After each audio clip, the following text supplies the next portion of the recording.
Come check your homework real quick.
writing up the notes here. Who can tell me what were some of the problems that came out of these various strikes that were taking place toward the end of the section? We've discussed before the intention behind a strike. When people go on strike, what is it that they're trying to accomplish, and why are they doing it in that manner? Yeah, Olivia? They're trying to get like better rights or conditions and doing it in like a public view for everyone to see. Yes, yeah, and that's really the key, doing it in public view so that they have more backed support from the public, and so that they can get their problems out in the open and make them more relevant. What would be the other reason for doing a strike as opposed to voicing your concerns in another manner?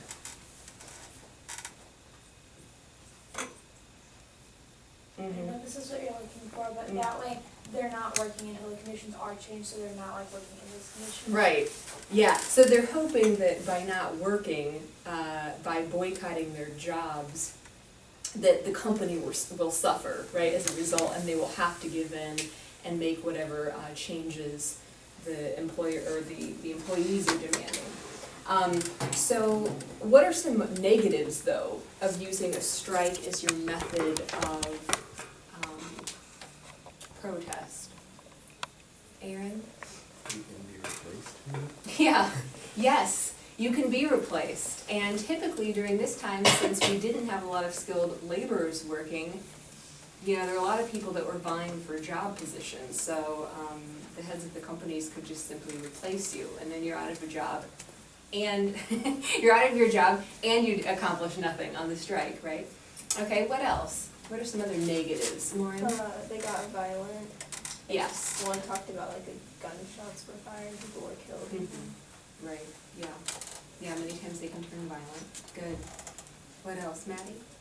Well, sometimes there's like strikes in New York Mhm. where it's just like, or I guess like protests against like, Mm-hmm. they can be like against meat or against, I don't know, religion or something Yeah. like that. And people are, it kind of turns me off when they become rowdy and violent, so I Right. don't know if that happened to the public in this. Exactly, yeah.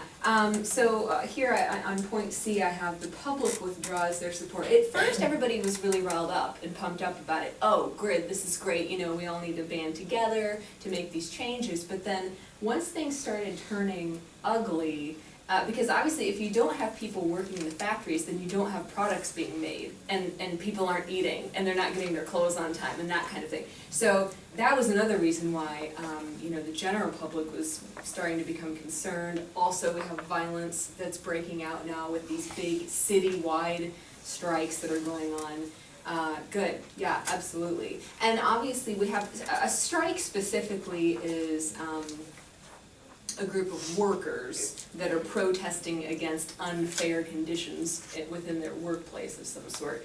But yes, we also have various types of protests for things like differences of religious beliefs or social beliefs or whatever. And those can often turn violent as well. So I think anytime where you have people's clashing opinions out open in the public, there's always the opportunity for violence, unfortunately. So, Marne, you had your hand up. What were you going to say? I was pretty much just what you had said, that it put a lot of things on hold. Yes. And so the country kind of like froze, Right. and there wasn't a lot of progression. Right, yeah, good. Well, I just remember like whenever I was younger, I don't know if this like happened everywhere in the US, but people went on strike in front of like the grocery store. I don't remember what it was for, but I just like, because every time we walked by, because it was near my dad's office, I would just get scared because they would like come up to you and like they were just a little bit like too pushy. Yeah, and if you're mad enough to go on strike, then typically those types of personalities can combust at any moment. They can go off at any moment because they're so angry and they don't have enough money and so yeah, actually a couple of years ago there was a big strike of teachers in Chicago, and I don't know if you guys remember hearing about that on the news, but it was a huge deal because the kids couldn't go to school because all of their teachers were out of the streets striking for like a month. And so this angered, you know, all the parents obviously. They're like, hey, the kids need to be in school learning, so teachers, can you find some other way to voice your complaints other than not going to work and teaching? Because, so sometimes it can have the adverse effect on, you know, what they're trying to, they're obviously they were on strike for better wages was the number one thing, but also to improve and reform the public school system in Chicago. Well, how are we gonna make it better if you're not in the classroom? So, so sometimes that can happen. What are some other ways that people typically voice their concerns about things? Strikes is one way. Not necessarily like employee concerns, but any kind of disagreement or call for reform. What are some other possible methods to use besides strikes, Maddie? Well, I know like during the civil rights movement, like Martin Luther King, he would do peaceful methods, and like Yes. one like a boycott is kind of the same as a strike, but it's not violent, I guess. And they would just like, yeah, kind of like a strike, but more peaceful. Yeah, and boycotts are more, they're more defensive than you're more just refusing to either buy a certain product, use a certain product, or buy into a certain idea. So you personally aren't necessarily giving up your job or anything like that, but yeah. So we had like the, in the 1960s there were the bus boycotts, where African Americans were refusing to use the bus because they still had segregated bus systems back then. So they were refusing that service.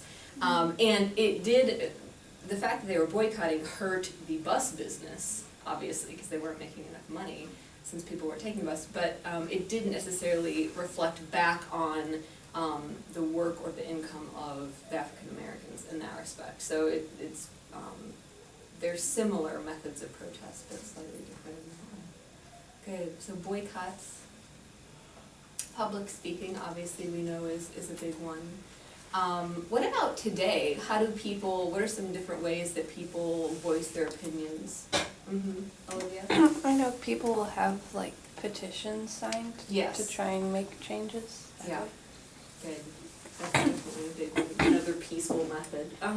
Online a lot. Yeah, that's kind of what I was getting at. Now we have this whole other world of technology that we can also use to get messages out there. And again, for the most part, it's peaceful because you're not having like a person-to-person interaction. It's more, you know, just spreading throughout the media. It's almost passive-aggressive, right? I'm just gonna put this message out there and see, you know, we'll see who runs with it. We'll see how people respond. Good. Okay, good. Do you have any questions at all about the notes up here? I tried to just get the basic ideas of the rest of the section here. They mentioned, Betty, I thought of you because they mentioned the Triangle Shirtwaist Fire, which is something I'd never heard of before, actually, until you mentioned it. And I was wondering when it had happened in history, so early 1900s. And I'm not sure if you mentioned it in the crash course or not, but anyway, since we're at the end of our chapter, I thought we'd watch the crash course. This is on the industrial economy, so it's spanning a little bit bigger of a time frame than just chapter 6, but they talk about all this stuff and unions and new inventions and things, so we'll take some time to watch this. And before we start, do you have any questions about your projects at all? Yeah. Are you wanting us to present it, or do we just turn it into? Well, I'd like for everybody to share what they did, even if you did a journal, maybe just read us a portion or tell us about what, you know, which person you chose and what kinds of information did you include. So it doesn't have to be a real long presentation, but either way I'd like for you to share, just so we can see what you did. Yep. For the invention one, so you can do any invention in the 1800s? Yes. Okay. Uh-huh. Are those in chapter 5 as well? Yeah. Okay. Yeah, yeah, so that's a pretty big time span. Yeah, even leaking into the early 1900s is fine too. Something that interests you, that you think was a significant invention, that's fine. Any other questions? All right.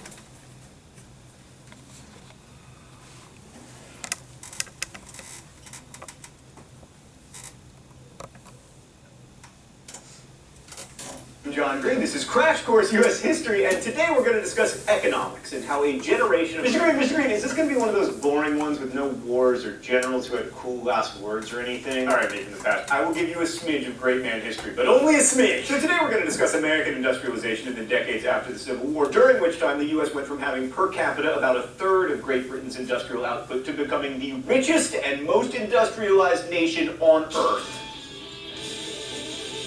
Yeah, you might want to hold off on that Libertage stand, because this happened mostly thanks to the not particularly awesome Civil War, which improved the finance system by forcing the introduction of a national currency and spurred industrialization by giving massive contracts to arms and clothing manufacturers. The Civil War also boosted the telegraph, which improved communication, and gave birth to the Transcontinental Railway via the Pacific Railway Act of 1862, all of which increased efficiency and productivity. So thanks, Civil War!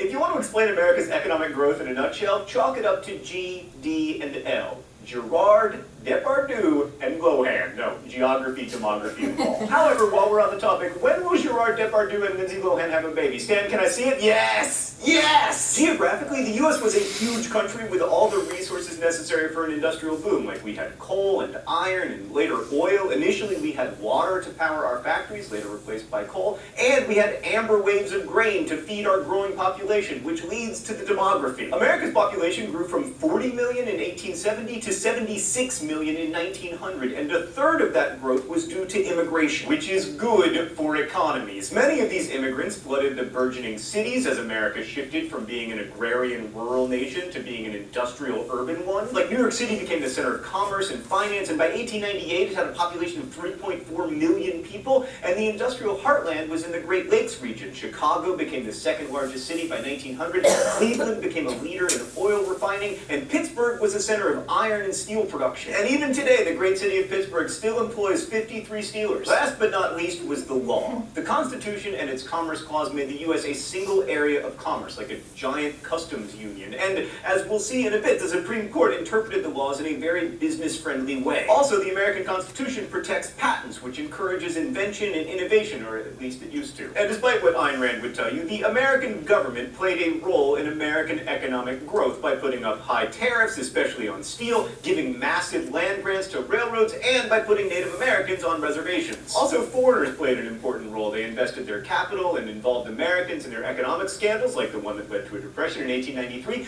The U.S. was at the time seen by Europeans as a developing economy, and investments in America offered much higher returns than those available in Europe. And the changes we're talking about here were massive. In 1880, for the first time, a majority of the workforce worked in non-farming jobs. By 1890, 2/3 of Americans worked for wages rather than farming or owning their own businesses. And by 1913, the United States produced 1/3 of the world's total industrial output. Now bring out the Libertage, Stan! Awesome, and even better, we now get to talk about perennially underrated railroads. Let's go to the thought bubble. Although we tend to forget about them here in the U.S. because our passenger rail system sucks, railroads were one of the keys to America's 19th century industrial success. Railroads increased commerce and integrated the American market, which allowed national brands to emerge like Ivory Soap and A&P grocery stores. But railroads changed and improved our economy in less obvious ways too. For instance, they gave us time zones, which were created by the major railroad companies to make shipping and passenger transport more standard. Also, because he recognized the importance of telling time, a railroad agent named Richard Warren Sears turned a $50 investment in watches into an enormous mail-order empire, and railroads made it possible for him and his eventual partner Roebuck to ship watches and then jewelry and then pretty much everything, including unconstructed freaking houses throughout the country. Railroads were also the first modern corporations. These companies were large, they had many employees, they spanned the country, and that meant they needed to invent organizational methods, including the middle manager, supervisors to supervise supervisors. And for the first time, the owners of a company were not always day-to-day managers, because railroads were among the first publicly traded corporations. They needed a lot of capital to build tracks and stations, so So they sold shares in the company in order to raise that money, which shares could then be bought and sold by the public. And that is how railroads created the first captains of industry, like Cornelius, they named a university after me, Vanderbilt, and Andrew, me too, Carnegie Mellon, and Leland, I named a university after my son, Stanford. The railroad business was also emblematic of the partnership between the national government and industry. The Transcontinental Railroad, after all, wouldn't have existed without congressional legislation, federal land grants, and government-sponsored bond issues. Thanks, Thought Bubble. Apparently it's time for the mystery document.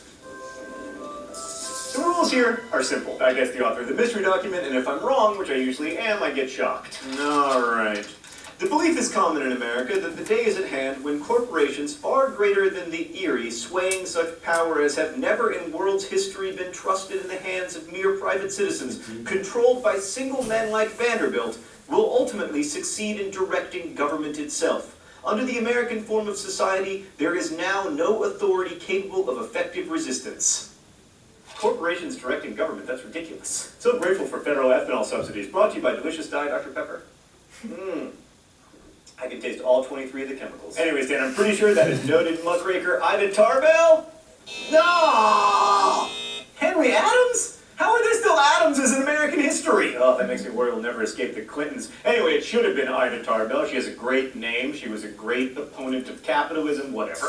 Indeed, industrial capitalists are considered both the greatest heroes and the greatest villains of the era, which is why they are known both as captains of industry and as robber barons, depending on whether we are mad at them. While they often came from humble origins, took risks, and became very wealthy, their methods were frequently unscrupulous. I mean, they often drove competitors out of business and generally cared very little for their workers. The first of the great robber barons and or captains of industry was the aforementioned Cornelius Vanderbilt, who rose from humble beginnings in Staten Island to make a fortune in transportation through ferries and shipping, and then eventually through railroads, although he once referred to trains as them things that go on land. But the poster boy of the era was John D. Rockefeller, who started out as a clerk for a Cleveland merchant and eventually became the richest man in the world, ever.